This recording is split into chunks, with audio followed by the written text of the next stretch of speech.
우리가 재림신앙을 가지고 있는 것은 대단히 중요합니다. 왜냐하면 우리 신앙에 있어서는 목표가 분명해야 합니다. 구약 성도들도 출애굽한 그 구원을 감사하면서 그 출애굽해 주신 그 하나님을 믿으면서 그 은혜를 사랑으로 그리고 율법을 지키면서 하나님을 경외하면서 살도록 되어 있었습니다. 그걸로 끝나는 것이 아니라 오실 메시아 예수님에 대한 소망을 가지면서 그들은 손꼽아 그렇게 4,000년이라고 하는 긴 세월을 예수님의 오심을 고대하면서 살았습니다. 신약에 살고 있는 우리 성도님들도 예수 그리스도께서 십자가에 죽어주심으로 우리의 모든 구원을 다 이루어 주셨습니다. 우리가 그 은혜를 받은 사람이에요. 그 은혜를 받은 것, 그 은혜에 감사해서 우리가 함께 하나님 앞에 예배하고 함께 성도 간에 서로 사랑하고 교제하는 시간을 갖습니다. 그걸로 끝나면 안 돼요. 우리는 이제 오실 예수 그리스도, 재림하실 예수 그리스도를 바라보면서 거기에 우리의 인생을 걸고 우리의 모든 것을 다 주님 앞에 올인하면서 오실 주님을 고대하면서 살아야 하는 것이 우리 성도들의 마땅한 신앙생활인 것을 우리는 깨닫게 됩니다. 오늘 이 데살로니가 전서는요, 예수님의 재림에 대한 주제를 가지고 바울이 쓴 서신입니다. 이 편지의 주제가 오실 예수님에 대한 포커스, 예수님에 대한 초점을 가지고 이 말씀을 쓰셨는데, 여러분 저는요 이 본문을 보면서 바울이 데살로니가 교인들에게 몸까지도 온전히 보존될 그 들림에 대한 소망을 가지고 그가 이 서신을 마치고 있는 그 결론을 우리가 보게 됩니다. 여러분 한번 성경을 보시기 바랍니다. 23절에 평강의 하나님이 친히 너희로 온전히 거룩하게 하시고 또 너희 온 영과 혼과 몸이 우리 주 예수 그리스도에 강림하실 때 흠없게 보존되기를 원하노라. 바울은요 자신이 죽지 않고 순교하지 않고 주님을 살아서 몸을 가지고 오실 예수님을 맞이할 수 있는 그 소망과 그 기대와 그 믿음 속에서 살았습니다. 보세요. 몸까지도 온전히 보존해 주실 그 믿음을 고백하고 있지 않습니까? 그러면 지금도 예수님이 안 오셨잖아요. 2000년이 되도록 예수님 안 오셨어요. 여러분 우리가 살고 있는 이 세상 아직도 예수님이 안 오셨어요. 그런데 바울의 신앙이 그러면 틀렸습니까? 데살로니가 교인들이 그러면 잘못된 신앙을 갖고 있었습니까? 아니 몸까지도 보존해 준다며 예수님이 이제 공중재림할 때 영과 혼과 육까지도 온전하게 보존해 줄 것, 자신이 죽지 않을 것을 그렇게 믿었는데 그러면 이 믿음이 잘못된 믿음이냐고요. 여러분 잘못된 믿음이 아니라 이것이 신앙의 진수입니다. 이것이 신앙의 정상에 올라있는, 여러분 우리가 구원받은 우리의 믿음이 날로 성장하면 그 성장한 믿음은요 오실 예수님을 바라보면서 주여 오시옵소서 주님만을 사모하면서 사는 것이 우리 신부된 성도들의 마땅한 우리의 방향이고 우리의 목적이고 우리의 신앙의 좌표인 것을 우리는 알게 됩니다. 그래요. 초대교회에 이런 신앙을 갖고 있었기 때문에 그들은 죽음을 두려워하지 않았습니다. 주후 67년 7월 18일 날 로마의 대화재가 발생했습니다. 거기에 대해서 많은 역사학자들이 구구하게 여러 가지 설을 내놓고 있는데 최근에 그 역사학자들의 공통적인 이야기가 나왔습니다. 이 네로라고 하는 이 황제는 건축가였어요. 취미가 집 짓는 거예요. 그래서 그가 로마의 멋진 왕궁을 짓고 거기에 모든 도시들, 그 로마의 그 청사들을 글로 다 옮기고 로마인들을 그 멋진 자기가 계획한 그 도시에 이전해서 살도록 그는 집을 지었습니다. 엄청난 그 로마의 국고를 털어서 그렇게 으리으리한 건물들을 짓고 시민들이 살 수 있는 집을 엄청나게 지었습니다. 그런데 이사 가라고 그러는데 사람들이 가는 것을 꺼려해요. 살던 고향이 좋다는 거예요. 이전하는 것에 대해서 많은 사람들이 거부감을 가졌습니다. 그랬을 때 네로가 불을 지르자. 불이 나면 여기가 불에 취약한 곳이구나.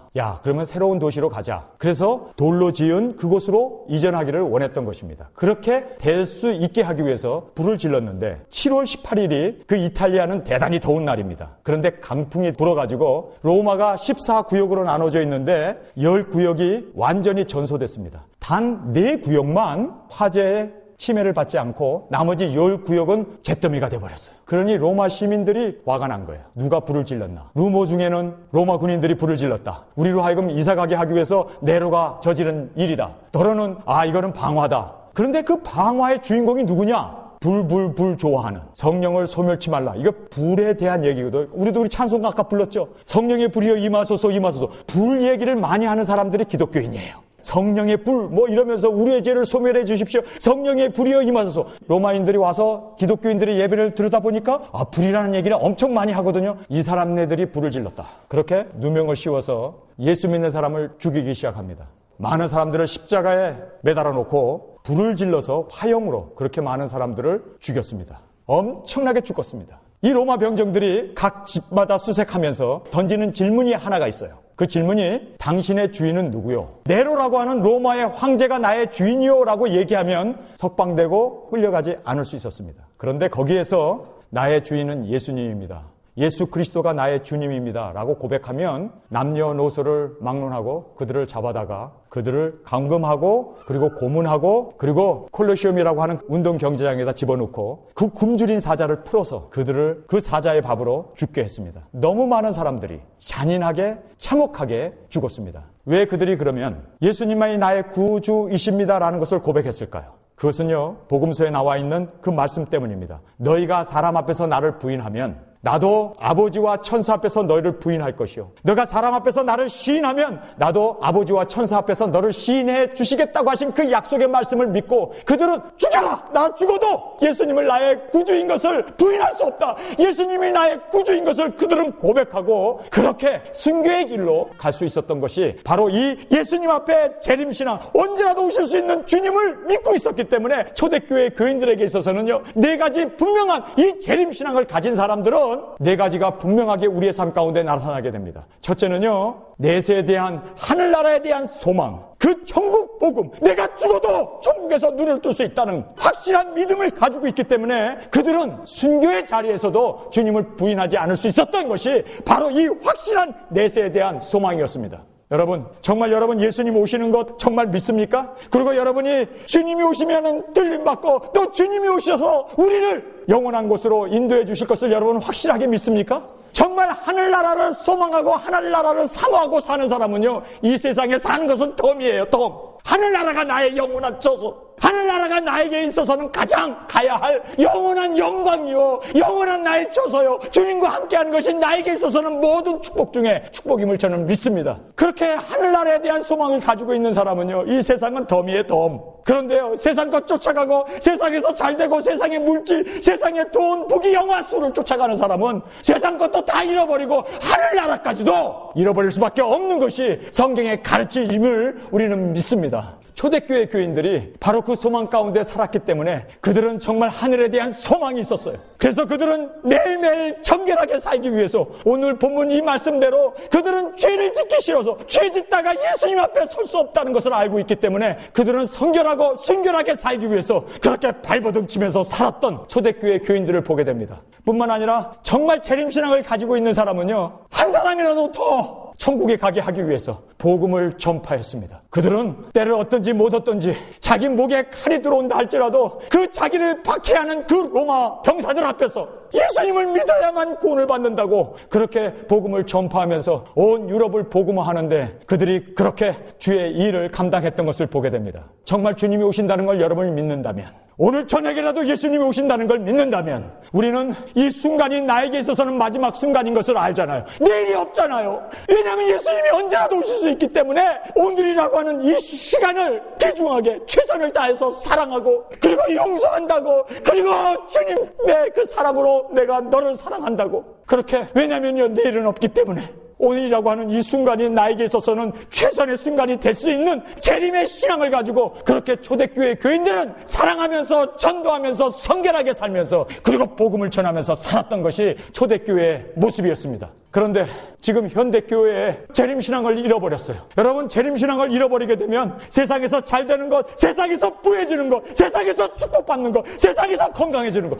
여러분 지금 교회가 세상 것을 쫓아가면서 주님이 오실 그 하늘을 놓치고 말았던 것을 보게 되는 것입니다. 여러분, 재림신앙을 갖고 있는 것이요, 마귀가 참으로 싫어합니다. 그래서 많은 박해를 합니다. 잘못된 인포메이션, 잘못된 진리를 이 재림신앙에, 그래서 시한부 종말로도 빠지게 되고, 그래서 많은 사람들로 하여금 혼돈을 가지고 하는 이러한 일들이 많아요. 재림신앙이 마귀가 제일 싫어하는 거예요. 왜냐하면 이제는 예수님이 오시는데 자기 때가 얼마 남지 않았는데 최후 발악을 할 수밖에 없는 것이 바로 재림신앙을 믿고 그리고 재림신앙을 전하는 주의 종들을 넘어뜨리기 위해서 미혹의 영이 엄청나게 작용하고 있습니다. 성도 여러분, 저를 위해서 기도해 줘야 돼요. 제가 여러분을 제대로 되어 있는 재림신앙으로 인도하지 못하면 지금 미국 안에서 10손가락에도 꼽히지 않는 그 작은 숫자의 목사님이 이 재림신앙을 전하는데, 여러분, 제가 이 재림신앙을 전하다가 미혹되고 넘어지면 그 사람을 봐라, 그 사람도 별 볼 일 없는 또 하나의 미혹이 아니었느냐, 이렇게 되게 된다면 오실 예수님에 대해서 그분이 오시는 것은 확실한데 미혹에 넘어져서 예수님의 오히려 걸림돌이 되어지고 예수님에게 오히려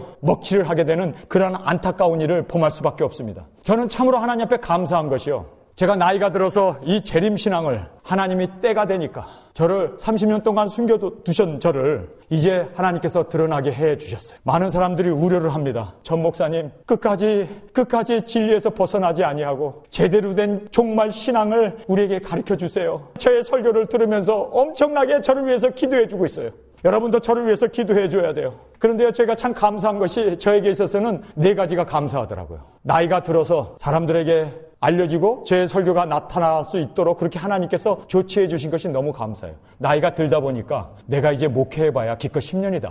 10년 동안은 내가 부귀영화수를 누리겠다고 지금까지 30년 동안 걸어온 그 외로운 길을 지금에 와서 포기하겠는가. 이제는 주 앞에 갈 날도 머지 않았는데 그 생각이 드는 거예요. 나이 든 것이 고맙더라고요. 제 얼굴이 주름살도 많고 흰머리가 많은데 얼마나 감사한지 몰라요. 그래, 이제 나도 60년의 나이도 다 들었고 이제 내가 살면 얼마나 살겠는가. 마지막 한번 주를 위해서 주 앞에 이렇게 끝까지 내 달려갈 길을 다 달려갈 수 있는 바울의 고백 같은 그 고백이 나에게도 있기를 간절히 기도합니다. 참 나이 들어서 이렇게 주 앞에 쓰임을 받는 것이 감사하고요. 2번째로 저에게 있어서 어렸을 때 제가 벙어리였어요. 지금도 제가 잘못된 복음을 전한다든지 잘못된 결정을 할 때는요, 말이 안 나와요. 옛날에 그 벙어리였던 그것이 도저 나와요. 그래서 저는 항상 주님, 이 목소리는 주의 복음을 전하라고 주님께서 나에게 주신 특별한 목소리인데 주님, 잘못되면 차라리 나를 벙어리로 만들어주세요. 잘못된 복음을 전한다면 차라리 나를 벙어리로 말 못하게 하더라도 나라도 정말 구원받고 천국 가야지. 아니, 많은 사람은 복음으로 전하고 내가 스승된 자가 오히려 넘어질까 조심을 하고 복음을 전파한 자가 오히려 복음에서 미끄러지는 그러한 어려움이 당치 않기 위해서 하나님, 이 부족한 종을 주님께서 정말 옛날에 벙어리였던 그 상태로 돌아가게 하더라도 하나님의 진리를 진리로 전파할 수 있는 목소리가 되게 해주세요. 하나님, 그렇게 간절히 기도하면서 오늘도 단에 섰고 앞으로도 그렇게 주님 안에서 그러한 헌신의 마음으로 주 앞에 서기를 간절히 원합니다. 저에게 있어서는요, 3번째 이 안전장치가 있어요. 나이가 많이 들었다는 것이 안전장치예요. 얼마나 감사한지. 여자들도 거들떠 보지 않는 나이예요. 돈도 매력이 없더라고요. 나이 드니까. 맛있는 거 그것도 젊었을 때 얘기지.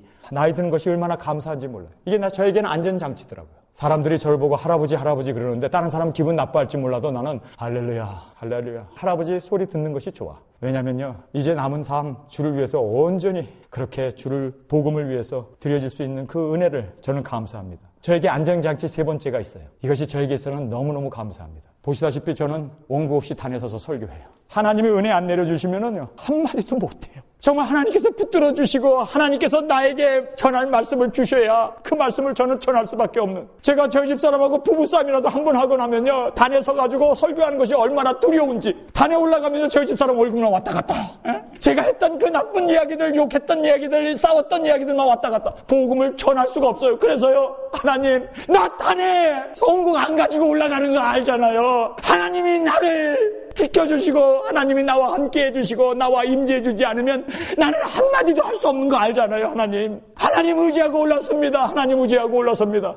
정말 주님 앞에 통해 자복하면서 주님이 말씀 주시고 주님이 하셨사오니 주홀로 영광 받으시옵소서. 나는 진흙덩어리에 불과합니다. 항상 그 고백 속에서 단에 서서 이것이 저에게 있어서는 안정장치예요. 만약에 인터넷에나 부목사가 써준 원고를 가지고 거기서 읽는다면 부부싸움 한 것이 티가 안 나죠. 세상에서 범죄한 거 티가 안 나죠. 그런데 저는요, 하나님이 지켜주지 않으면 한마디도 못해요. 한 말도 할 수 없는 그러한 주님 앞에 온전히 의뢰하고 단에 서서 하나님의 말씀을 전합니다. 1부 설교가 다르고 2부 설교가 달라요. 그럴 수밖에 없는 것이 저는 원고가 없기 때문입니다. 그것이 저에게 있어서는 안전장치예요. 하나님이 쓰지 않으면 저는 마른 막대기고 찌푸락이고 정말 진흙덩어리더라고요. 하나님만이 정말 우리와 함께 하시고 말씀을 주시고 전포하게 하시고 그리고 하나님만이 영광 받으시기 위해서 오늘도 목을 놓아 주 앞에 기도하면서 하나님의 말씀을 전합니다. 여러분, 저에게 있어서 네 번째 안정장치가 있어요.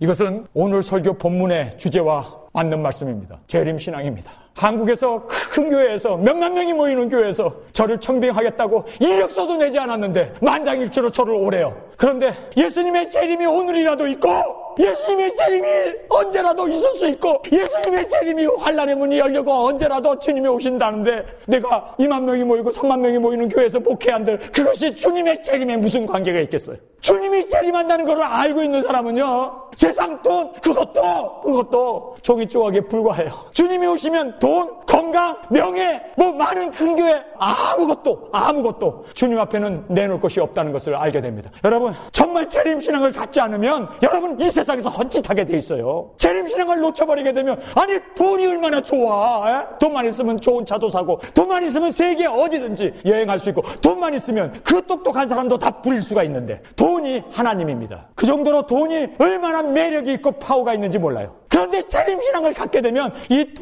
이거는요 돌덩어리에 불과해요. 이것이 뭐가 그렇게 대단해요? 내 건강, 사람들이 말해요 건강 때문에 보약 먹느라고 난리죠. 그런데 주님이 오신다면 그 건강 가지고 기껏 살아야 얼마나 살아요? 정말 우리에게 있어서는 이 재림신앙 놓쳐버리면 헛짓하고 딴짓하고 세상 것 쫓아가고 세상에서 잘되고 정말 주님, 우리가 왜 하나님과 원수가 되었습니까? 왜 원수가 됐어요? 세상 것 쫓아가다가 원수 됐잖아요. 돈 쫓아가다가 원수 됐잖아요. 그런데도 교회에 와서 돈 달라고 지금도 이게 제대로 된 신앙입니까? 재림신앙을 놓치면 이렇게 돼요. 여러분, 재림신앙 놓치면요 세상 것이 다가 돼버려요. 정말 예수님을 사모하고 예수님을 오시는 것을 고대하는 사람은 이 세상은요 덤이라니까 덤. 오늘 산 것도 덤이야. 내가 이제 예수님 오시면 이제 이 세상도, 그래서 이 세상에 되도록이면 어떻게 하면 남기면서 살까? 이러한 삶으로 살게 될 줄 믿습니다. 여러분, 이 바울이 바로 데살로니가 전서 마지막 결론 부분에서 그분은요 누구보다도 자기 자신이 주님이 재림하셔서 몸까지도 온전하게, 혼까지도 온전하게,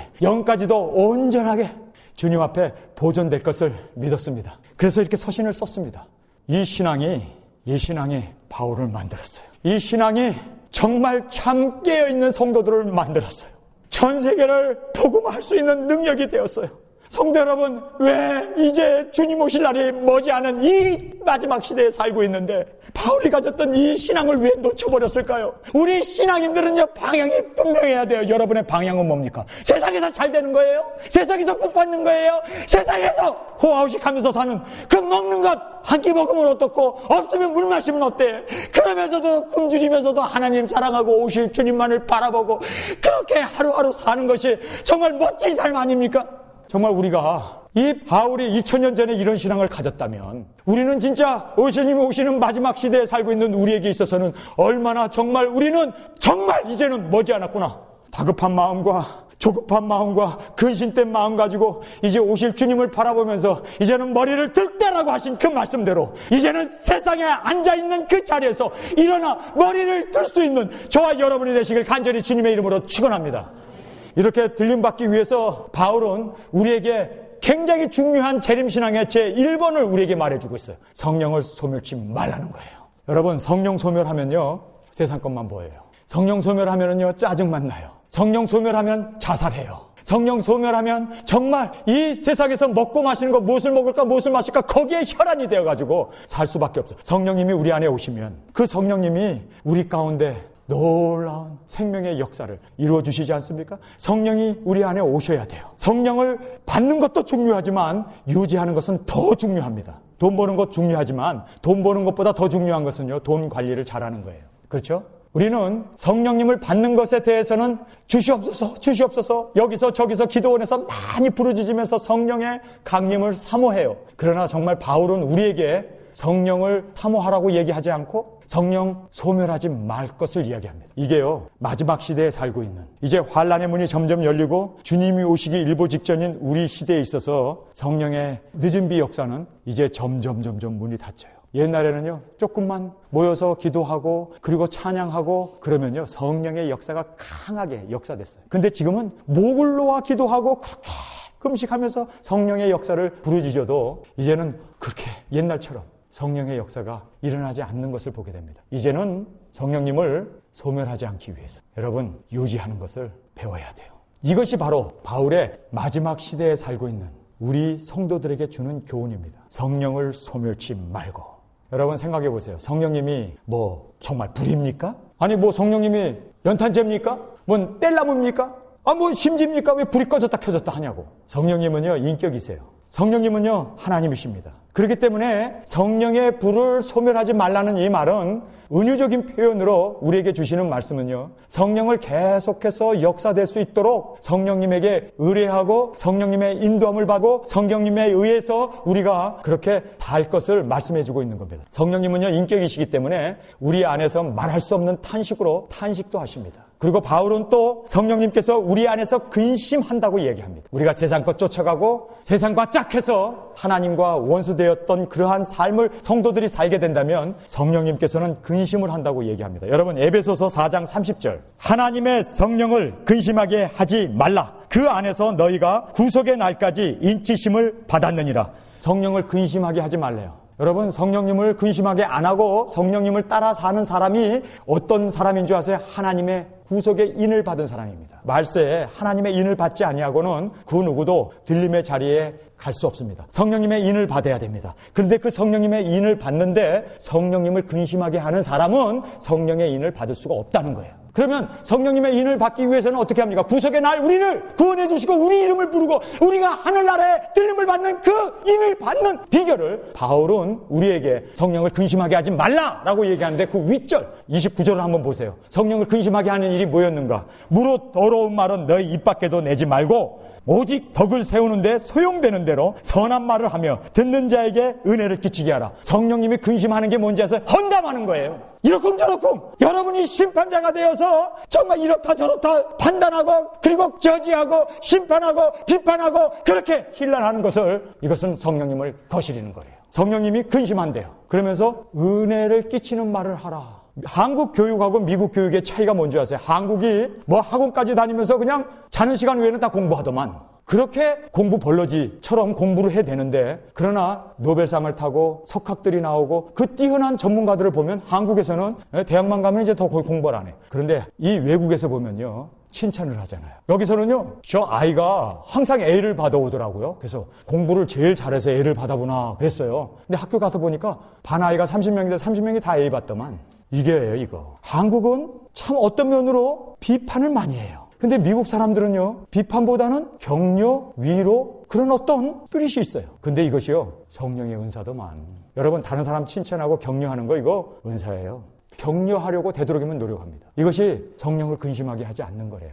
성령을 근심하지 않게 하기 위해서는요, 다른 것 없어요. 29절 말대로 더러운 말을 너희 입에도 내지 말고 오직 덕을 세우는데 소용되는 대로 선한 말을 하여 듣는 자들에게 은혜를 끼치게 하라. 마찬가지로 여러분의 빛이, 여러분의 열기가 다른 사람의 정말 힘들어하고 어려워하는 사람들을 오히려 격려해주고 은혜의 말을 베풀어줄 수 있어요. 이것이 성령의 역사예요. 이것이 성령님이 근심하지 않는 일이에요. 그 다음에 31절을 보겠습니다. 너희는 모든 악독과 독함과 분냄과 떠드는 것과 해방하는 모든 악의와 함께 버리고 서로 인자하게 하며 불쌍히 여기며 서로 용서하기를 하나님이 그리스도 안에서 너희를 용서하신과 같이 하라. 이렇게 서로 용서하고 잘못했다고 그리고 서로 다투지 않고 분내지 않고 싸우지 않고 서로 이렇게 격려해주는 이것이 바로 성령을 근심되게 하지 않는 거래요. 여러분, 우리가 이 본문 말씀을 보면서 에베소서 5장으로 가면요, 성령 충만을 입으라. 성령 충만한 자의 모습을 5장 18절에서 우리에게 말씀해주고 있습니다. 우리 한 목소리로 같이 읽겠습니다.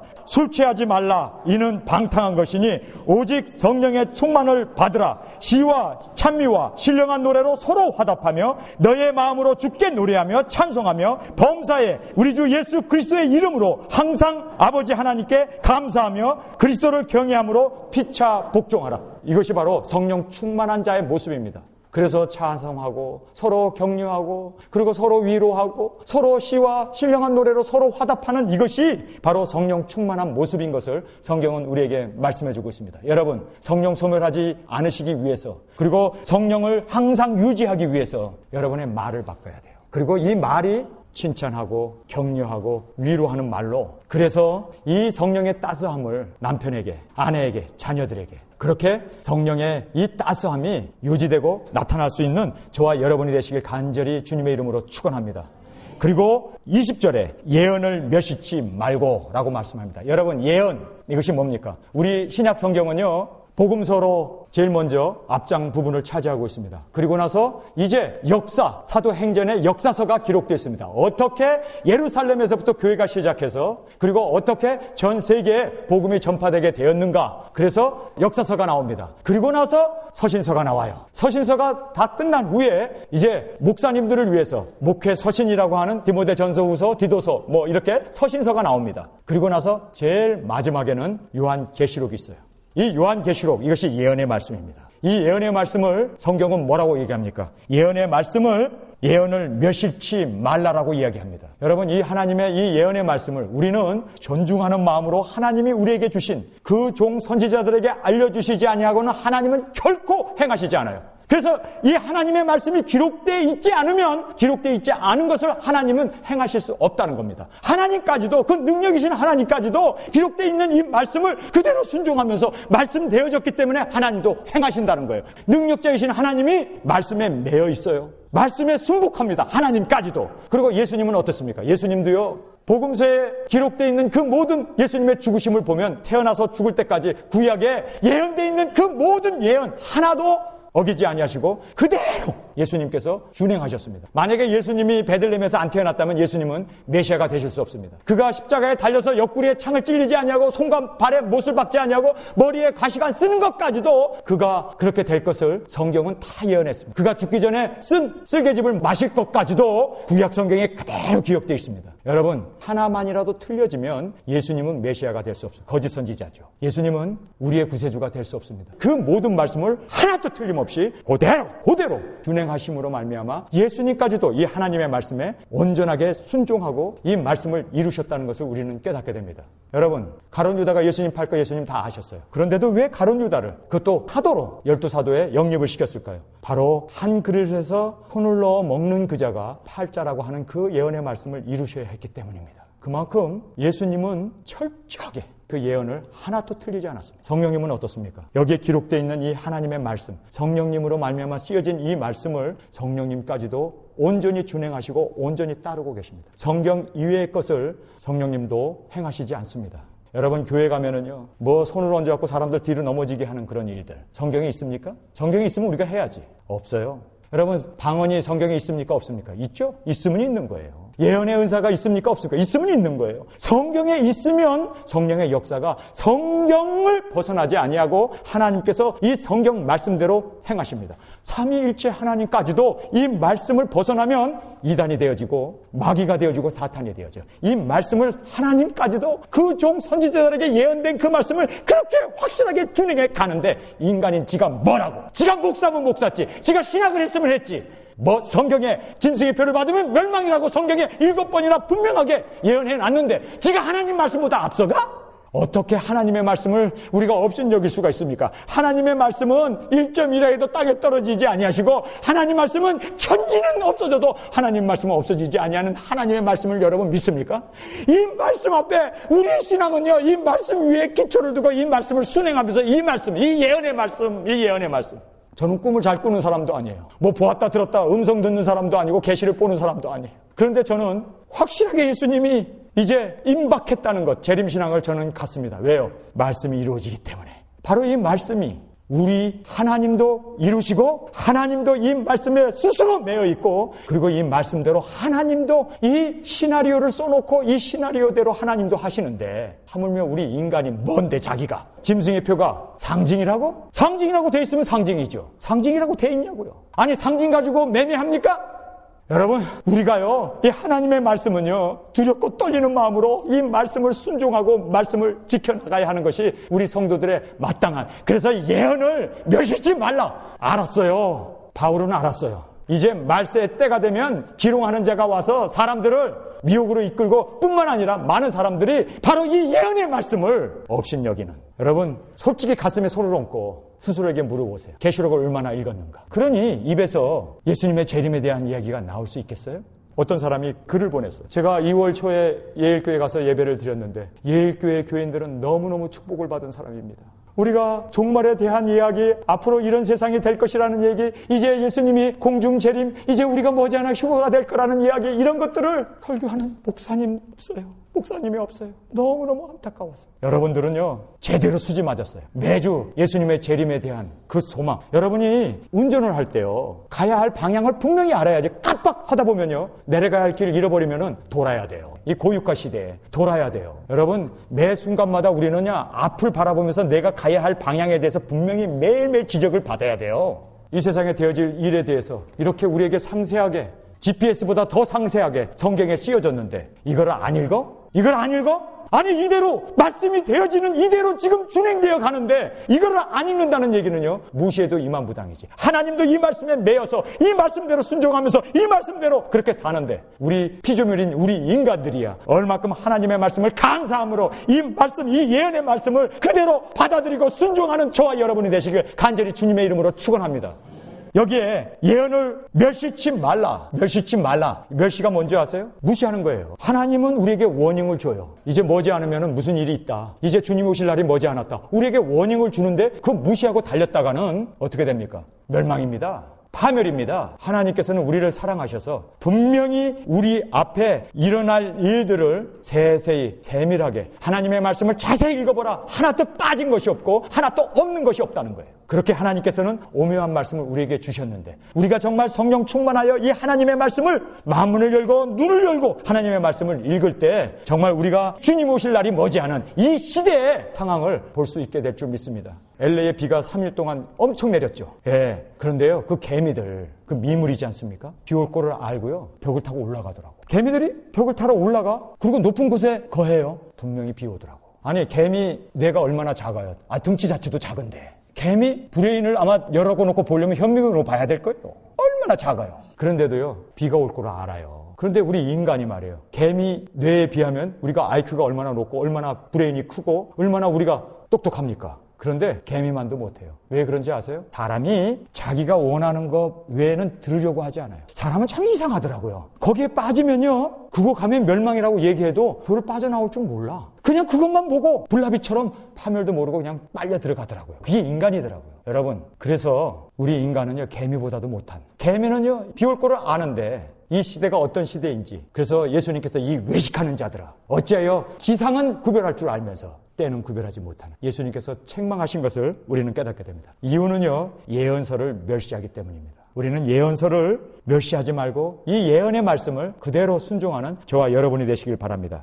22절에 악은 모든 모양이라도 버리라. 범사에 헤아려 좋은 것을 취하고 악은 모든 모양이라도 버리라. 여기서 보면요 성경에 보면요 하라는 말이 나와요. 명령이에요. 하라. 그래서 항상 기뻐하라, 쉬지 말고 기도하라, 범사에 감사하라고 얘기해요. 하라고 얘기해요. 이건 명령이에요. 이거는요 능동태로 되어 있습니다. 능동태는 뭐냐면 내가 해야 하는 거예요. 하나님이 내게 명령을 했고 내가 항상 기뻐해야 되고 쉬지 말고 기도해야 되고 범사에 감사해야 하는 것은 우리에게 주신 명령이고 내가 해야 되는 거예요. 그런데 이것이 하나님이 우리를 향한 기쁘신 뜻이래요. 그러니까 하라는 거예요. 그러면서 하지 말라는 것이 이제 세 개가 나오죠. 성령을 소멸치 말라. 그 다음에 예언을 멸시치 말라. 그 다음에 범사에 헤아려 좋은 것을 취하라. 이렇게 하지 말라는 것을 이야기를 합니다. 그런데요 우리가 이 본문 말씀을 보면서 좀 착각이 들어요. 여기에 성경에 보니까 23절에 보세요. 지금까지는 명령형으로 우리가 해야 된다는 거예요. 기도해야 되고 감사해야 되고 성령을 소멸치 말아야 되고 다 명령형으로 우리가 해야 하는 능동태로 쓰여졌어요. 그런데 23절에 보니까 평강의 하나님이 친히 너희를 온전히 거룩하게 하시고 또 너희 온 영과 혼과 몸이 우리 주 예수 그리스도에 강림하실 때 흠없게 보존되기를 원하노라. 여기서 보면요 이게요 하나님이 하신다는 거예요. 우리를 거룩하게 하나님이 하신대요. 그리고 우리를 또 거룩하게 할 뿐만 아니라 그리스도께서 강림하실 때 우리를 보존해 주신대요. 그러니 하나는 능동태로 하라고 명령을 해놓고 지금에 와가지고는 이거는요 패시브로 수동태로 해놨어요. 능동태가 아닙니다. 그러니 하나님이 다 해주신다는 거예요. 아니 거룩하게 하는 것도 하나님이 해주신대요. 그런데 왜 죄는 모양이라도 버리라고 얘기합니까? 여기 보니까 하나님이 거룩하게 하신대요. 그리고 24절에 보니까 너희를 부르신 이는 미쁘시니 그가 또한 이루리라. 여기도 보면 또 패시브로 돼 있어요. 우리 할 건 아무것도 없어. 하나님이 다 이루신대. 아니 이게 도대체 뭘 얘기하는 겁니까 이게? 하나는 명령을 하고 기뻐하라, 감사하라, 쉬지 말고 기도하라고 얘기해놓고, 그리고 성령을 소멸치 말라고 그러고, 예언을 멸시치 말라고 그러고, 범사에 헤아려 좋은 것을 택하라고 그러고, 악한 것은 모양도 버리라고 그렇게 이야기를 해놓고는 온전하게 하는 것도 하나님이 한대요. 뿐만 아니라 이 모든 것을 부르신 그분이, 신실하신 그분이 끝까지 이루신다는 거예요. 이게 여러분 이 본문 말씀을 보면서 혼란이 생기지 않습니까? 하나는 하라고 그러고 하나는 다 하나님이 해주신다고 그러고, 여기에서 칼빈주의가 나오고 알미니안주의가 나온 거예요. 인간 쪽에서 우리가 해야 할 것, 우리가 기도해야 되고 감사해야 되고 우리가 범사에 하는 그러한 명령에 내가 하려고 하는 그쪽으로 계속 포커스를 두면 행위를 강조하는 알미니안주의가 되는 거고, 칼빈 쪽에서는 하나님이 다 하신다는 거예요. 우리가 이 세상에 태어나기 전부터 지옥 갈 사람, 천국 갈 사람 다 구별해놨다는 거예요. 하나님이 은혜 주시고자 하는 자에게 주시고 멸망할 사람 멸망한다는 거예요. 우리가 할 것은 아무것도 없는 거예요. 하나님이 다 하신 거예요. 이끄시고 거룩하게 하시고 구원 하나님이 다 하신다는 거예요. 자, 이 두 가지 중에 무엇이 맞습니까? 여러분, 성경은요, 믿음의 동의어, 믿음하고 똑같이 쓴 말씀이 믿음의 동의어가 순종입니다. 순종이 행함입니다. 행함과 믿음은 함께 가게 돼 있어요. 따로따로 구분되어 있는 게 아닙니다. 자, 제가 여기서 앞으로 걸어가는데요, 믿음으로 발을 내디뎠어요. 믿음으로 발을 내디딘 것으로 끝나면 저는 앞으로 못 가요. 그래요. 믿기 때문에 행동하는 겁니다. 다른 발을 내디딛는 거예요. 행동했기 때문에 또 믿음이 생겨서 하나님이 도와주시네, 하나님이 함께 해주시네, 내 순종을 받으시네, 이래서 또 믿음이 생겨서 또 발을 하나 내디디는 거예요. 이렇게 해서 우리가 양발로 걸어가는 것처럼 믿음과 행위는요 다른 것이 아닙니다. 여러분, 새가 날기 위해서는요 두 날개가 필요해요. 한쪽 날개가 있으면 절대로 날 수 없습니다. 항상 믿음 하나님이 다 해주신다 그러면 성경 쓸 필요가 없지. 하나님이 다 해주시는데. 그렇지 않아요. 성경에 보면요, 하나님을 믿기 때문에 행동합니다. 그래서 날개가 양쪽 날개를 통해서 고공을 날고 우리가 멀리 갈 수 있는 것처럼 우리에게 있어서는요, 칼비니즘도 아니고 알미니안이즘도 아니고 성경의 가르침은 두 개가 병행하는 거예요. 믿느냐? 믿기 때문에 순종합니다. 순종하느냐? 순종하기 때문에 또 믿음이 생기는 거예요. 여러분, 이겁니다. 노를 저어 가는데요, 한쪽 노만 계속 저으면요 그 자리에서 빙글빙글 돌아요. 믿음 하나님이 다 한다 그러면 그 자리에서 뱅글뱅글 돌고 말아요. 그래요. 믿기 때문에 아멘 하면서 나의 삶 가운데 행위가 나타나기 때문에 우리는요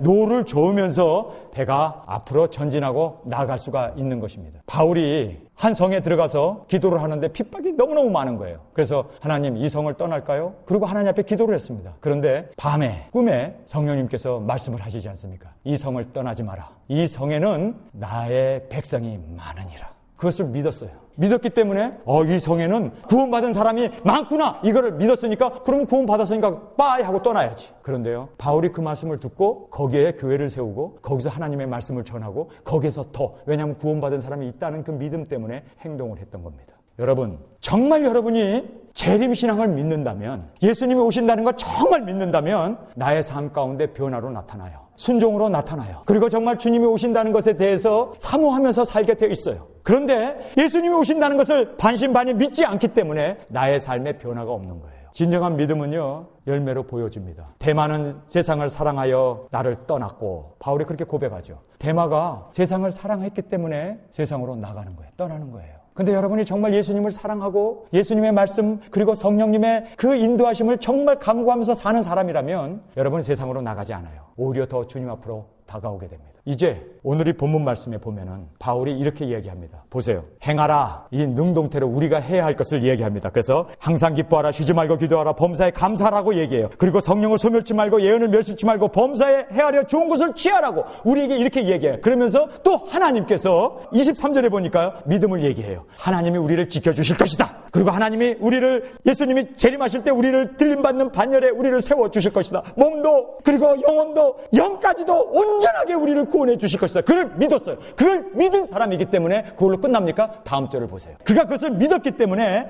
여러분 25절에 보세요. 형제들아, 우리를 위하여 기도하라고 얘기해요. 아니, 하나님이 다 해주신다며. 여기서 보면요, 행함이 있어요. 우리가 해야 할 일이 있어요. 하나님에 대한 믿음이 있어요. 그걸로 끝납니까? 또 믿기 때문에 기도해달라고 그렇게 간구합니다. 그러면서 26절에 보세요. 거룩하게 입맞춤으로 모든 형제에게 문안하라 라고 얘기하면서 27절에 내가 주를 힘입어 너희를 명하노니 모든 형제에게 이 편지를 읽어드리라. 아니, 이 서신을 쓰는 이유가 뭡니까? 믿기 때문에, 우리가 들림받는 것을 믿기 때문에 구체적으로 행동을 한 거예요. 구체적으로 서신을 쓴 거예요. 구체적으로 삶 가운데 믿기 때문에, 예수님이 오신다는 걸 알기 때문에 그것을 믿는 믿음이 우리 삶 가운데 표출되어 나갔던 거예요. 정말 여러분 예수님 오시는 거 믿어요? 정말 그분이 여러분의 소망입니까? 여러분이 정말 주님이 오신다는 것을 믿고 그분만을 바라보고 산다면 여러분의 삶 가운데는 이렇게 바울의 말씀대로 이렇게 순종하면서 삶에 표현하면서 예수님이 오시기 때문에 우리 삶 가운데 분명하게 나타날 줄 믿습니다. 여러분, 예수님이 언제라도 오시기 때문에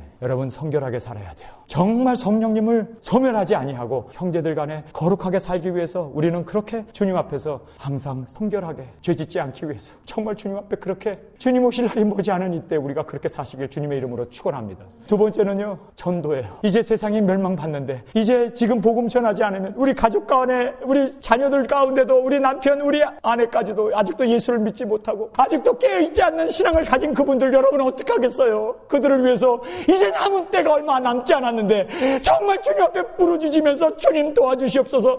그리고 정말 그들을 위해서 복음을 전해야 하지 않겠어요? 지금 죽느냐 사느냐 지옥이냐 천국이냐가 갈라지는 이런 마당에 여러분 지금도 텔레비나 앉아서 보고 드라마나 때리고 있겠어요? 그런 때입니까 지금? 정말 우리가 깨어 있어야 돼요. 주님이 오신다는 걸 믿기 때문에 전해야 돼요. 주님이 오신다는 걸 믿기 때문에 사랑하면서 사는 거예요. 순간순간. 여러분, 오늘이 다라고 생각하고 지금이 모두라고 생각한다면 여러분 어떻게 살겠어요? 주님 앞에 충성하며 살지 않겠습니까? 그렇게 우리가 주님 안에서 날마다 그렇게 사시는 저와 여러분이 되시길 간절히 주님의 이름으로 축원합니다. 하나님 아버지, 오늘 저희들이 바울이 고백했던 영과 홍과 이 몸까지도 주님이 오셔서 온전하게 보존해주는 그 시대가 우리 앞에 열려있음을 말씀을 통해서 보았습니다. 주여 어서 오시옵소서. 믿음은 실제적인 믿음이 되어지게 하여 주옵소서. 나의 삶 가운데 구체적으로 행동으로 드러나고 보여지고 나타나는 초대교회 교인들이 가졌던 그러한 보여지는 믿음, 구체적으로 행동하며 살았던 그러한 우리의 신앙이 되어지길 원합니다. 주님이 오신다는 것을 믿기에 성결하게 살게 하옵소서. 주님이 오신다는 걸 믿기에 전도하며 살게 하여 주옵소서. 주님이 오신다는 것을 믿기에 하늘나라의 저 소망만을 바라보며 할아버지 하나님 정말 주님 오시는 그날을 고대하며 살게 하여 주옵소서. 주님이 오신다는 걸 믿기 때문에